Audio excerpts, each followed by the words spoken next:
O Negócio do Século XXI, Robert Kiyosaki. Áudio 2. Capítulo 2. O lado positivo. Em 13 de julho de 2009, a revista Time publicou uma entrevista comigo que chamaram de 10 perguntas para Robert Kiyosaki. Uma das perguntas que me foi feita: existem oportunidades para a criação de novas empresas nesta economia turbulenta? Você está de brincadeira? Essa foi minha reação. Eis como respondi. Este é o melhor momento. Os verdadeiros empresários agem quando os tempos estão ruins. Eles realmente não se importam com as oscilações do mercado. Estão sempre em busca de melhores produtos e melhores processos. Então, quando alguém diz, poxa, há menos oportunidades agora, é porque essa pessoa é perdedora. Você tem ouvido uma imensa quantidade de notícias ruins sobre economia. Está pronto para a boa notícia? Na verdade, a má notícia é a boa notícia. Eu lhe direi a mesma coisa que disse a revista Time. Uma recessão é o melhor momento para iniciar o próprio negócio. Quando a economia desacelera, o empreendedorismo se aquece como um fogão a lenha em uma noite fria de inverno. Questão: o que os impérios Microsoft e a Disney têm em comum, além do fato de que são empresas extremamente bem-sucedidas, de bilhões de dólares e que se tornaram marcas conhecidas? Resposta: ambas surgiram durante a recessão. De fato, mais da metade das empresas que compõem o índice da Bolsa de Nova York, o Dow Jones Industrial, surgiu durante uma recessão. Por quê? Simples. Durante uma incerteza econômica, as pessoas se tornam criativas. Elas saem de suas zonas de conforto e tomam a iniciativa de se ajustar às suas despesas. É o melhor do velho empreendedorismo. Em épocas de fraqueza, os fortes emergem. O momento de novas oportunidades ocorre em tempos econômicos difíceis. 5 anos atrás, quando o valor dos imóveis estava em alta e havia crédito abundante, ninguém passava fome. As pessoas estavam satisfeitas, alimentadas, sentiam-se seguras e poucas foram à procura de qualquer meio alternativo de renda. Os funcionários não estavam preocupados com a estabilidade financeira de seus empregados e uma demissão não fazia parte de seus planos futuros. Mas, agora que o ritmo das demissões está desenfreado e todo mundo está preocupado com o que o futuro nos reserva, milhões de pessoas estão reavaliando suas finanças com seriedade e percebendo que, se quiserem contar com um futuro seguro, terão de criar um plano B. Hoje, as pessoas estão mais ávidas do que nunca por ganhar dinheiro extra e, por causa disso, estão mais receptivas e mais inclinadas a abrir sua mente para novas ideias. De fato, isso já era uma realidade mesmo antes do recente colapso econômico. Desde os anos 1980 e especialmente desde a virada do século, o anseio por controlar nosso próprio futuro econômico já estava florescendo.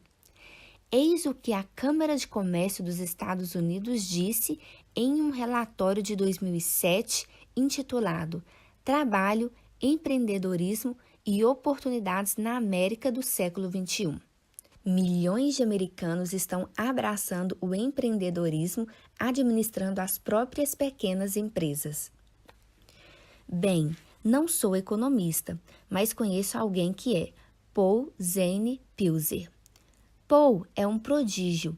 Ele foi o mais jovem vice-presidente do Citibank e deixou o mundo financeiro para fazer milhões com o próprio negócio. Esteve algumas vezes na lista de best-sellers do The New York Times. Previu a crise de poupança e empréstimos antes que acontecesse e atuou como assessor econômico em 2 administrações presidenciais. É alguém que vale a pena ouvir. Segundo ele, os valores culturais sobre a forma de se conduzir uma carreira sofreram uma mudança de 180 graus, com a estrutura corporativa convencional de se tornar um empregado, dando lugar ao caminho empresarial.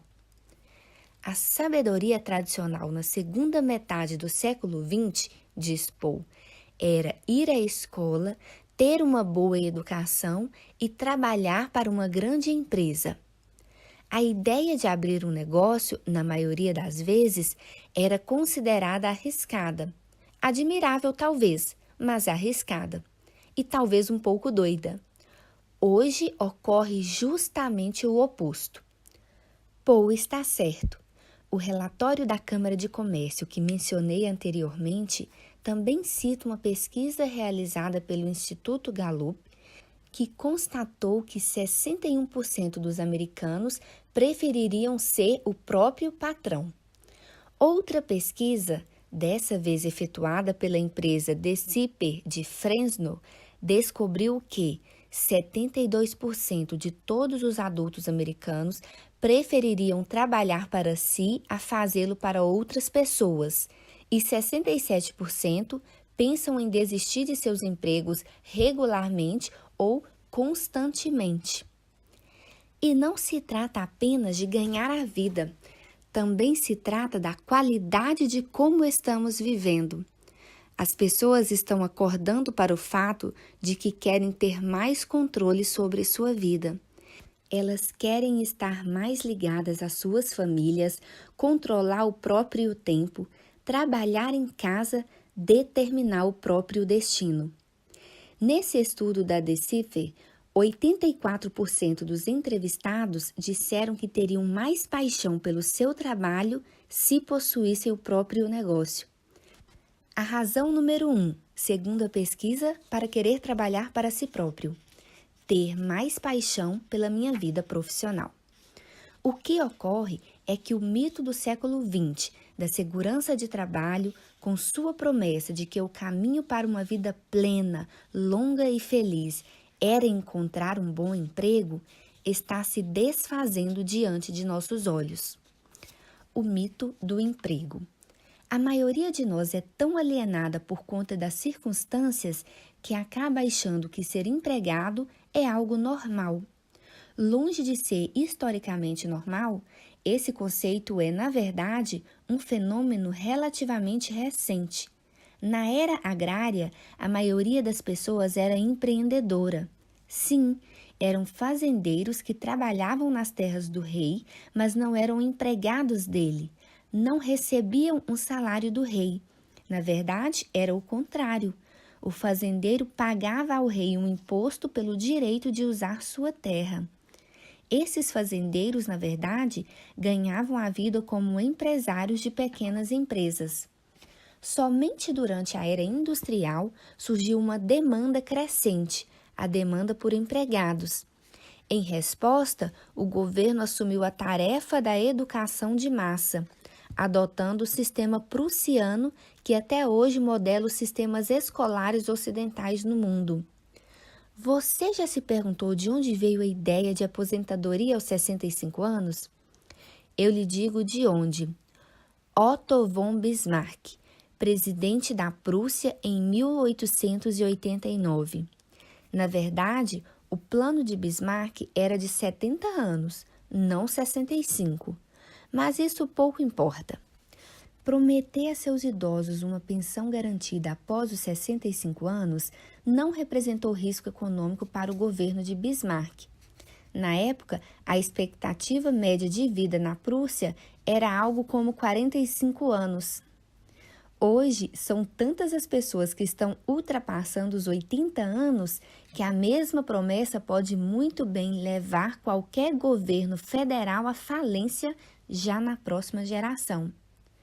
Quando se analisa a filosofia por trás da educação na Prússia, percebemos que o objetivo era produzir soldados e empregados, pessoas que seguiriam ordens e fariam o que lhes fosse dito.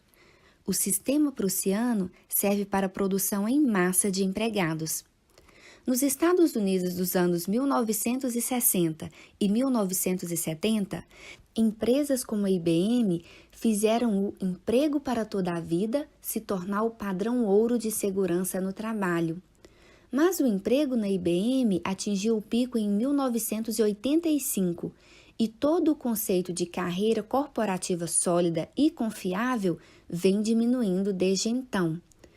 Para onde vai a General Motors, vai a América, diz o ditado.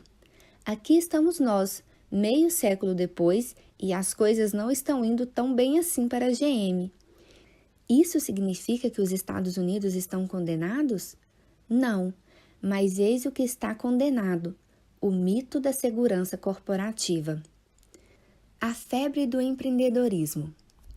Não estou dizendo que ser um empregado é uma coisa ruim, só estou dizendo que é apenas uma forma de gerar renda e é extremamente limitada.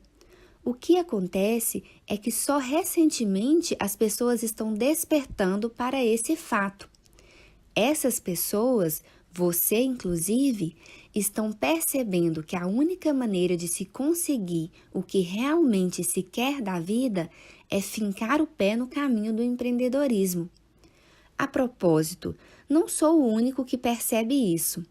Você pode ter ouvido ou não falar de Muhammad Yunus, autor de O Banqueiro dos Pobres. Mas o Comitê do Prêmio Nobel em Oslo, Noruega, já ouviu falar dele. Deram-lhe o Prêmio Nobel da Paz em 2006 por seu conceito de microcrédito para empreendedores do terceiro mundo. Todas as pessoas são empreendedoras, diz Yunus, mas muitas não têm a oportunidade de descobrir isso. Ele disse que, antes de a economia começar a despencar em 2008, na esteira de todas as notícias financeiras ruins, cada vez mais pessoas já estavam procurando ativamente a oportunidade de fazer exatamente o que o Sr. Yunus está falando. A febre empreendedora está nas alturas porque, quando a economia desacelera, a atividade empresarial se aquece. Na verdade, o empreendedorismo floresce em tempos de crise. Em tempos de incerteza, buscamos outras formas de gerar renda. Quando sabemos que não podemos contar com os empregadores, começamos a olhar para nós mesmos. Começamos a pensar que talvez seja a hora de sairmos da zona de conforto e sermos criativos para que as contas fechem no final do mês. Um levantamento feito pelo Banco Central Americano, o Federal Reserve, mostrou que o patrimônio líquido médio dos domicílios de empresários é 5 vezes maior do que o dos trabalhadores convencionais. Isso significa que os empresários têm 5 vezes mais chances de sair da crise ilesos e até mais fortes do que antes, porque criaram a própria economia vigorosa. Uma pesquisa recente constatou que a maioria dos eleitores dos Estados Unidos vê o empreendedorismo como a chave para resolver a atual crise econômica. A história tem demonstrado repetidamente que novas empresas e empreendedorismo são o caminho para fortalecer uma economia com problemas, disse o diretor executivo da pesquisa. Descobriram o óbvio. Talvez essa maioria dos eleitores que diz acreditar nisso, tire seu traseiro do sofá e venha a fazer algo.